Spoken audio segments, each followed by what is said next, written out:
Как научиться не принимать все близко к сердцу? Задумывались ли вы когда-нибудь, почему одни слова и поступки так сильно задевают нас? На самом деле, многое из того, что происходит вокруг, не имеет к нам прямого отношения.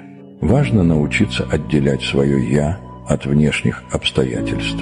Если кто-то критикует или недоволен вами, это может быть больше связано с их собственными проблемами и настроением, чем с вами лично.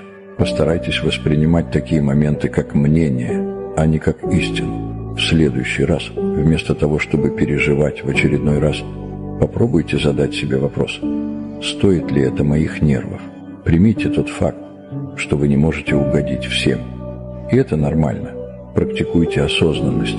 Научитесь вовремя замечать моменты, когда вас начинают одолевать переживания. Переключайте внимание на то,